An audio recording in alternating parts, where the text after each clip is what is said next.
ตอนนี้ฮอตบ้านแล้วครับผมขอบคุณพี่น้องทั้งบูเปื่อยพี่น้องน้ำยืนเด้อนะครับขอบคุณทีมงานท่านนายกนะครับนายกสมศักดิ์แล้วก็ทั้งคุณพ่อกำนันแล้วก็ท่านอันเอียงกนอบ่แม่นท่านสสสมศักดิ์แล้วก็คุณพ่อกำนันจอยนะครับแล้วก็ท่านนายกพระล้านชัยนะครับผมแล้วก็พี่น้องทั้งบูเปื่อยเด้อนะครับไปฮอดกะ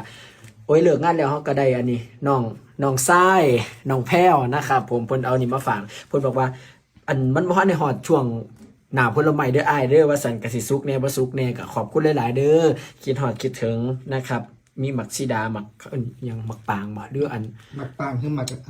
ยงชิดบ่หมักปางบ่รู้แยกบ่ออกอันนี้ย้ำเราว่าแยกบ่ออกแล้วบักกล้วยน้ำนะครับอันน้องบอกอยู่ว่าทุเรียนใหญ่จังมาสวนเด้อครับแม่นเพิ่นว่าทุเรียนเพิ่นเฮ็ดทุเรียนเองว่าซั่น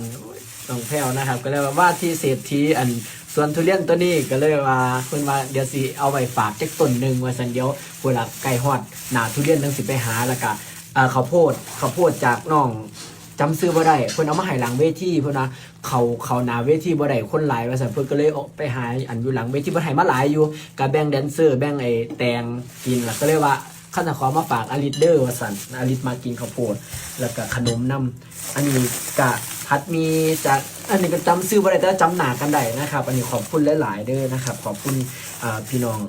ทางบุเปื่อยน้ำยืนนะครับพี่พาดประกาศได้ตรงขออภัยบ่ล่ำตาตุดตาปูพี่น้องบ่เศร้าเชื่อสิไปหาหมออีเดือนละเพราะว่าตาบ่ทันได้หายอยู่ตากุ้งยิงเอ้ามื้อนี้ขอบคุณหลายๆนอนหลับฝันดีราตรีสวัสดิ์มีความสุขกันสุขสุขคนนะครับบ๊ายบายกินข้าวก่อนนี่รอบดึกอ้อมกบอ้อมกบทอดหมูแล้วก็อันเอียงมกหมูใส่ปีมกหมูใส่ใส่ปีนั่นล่ะมากินข้าวก่อนนอน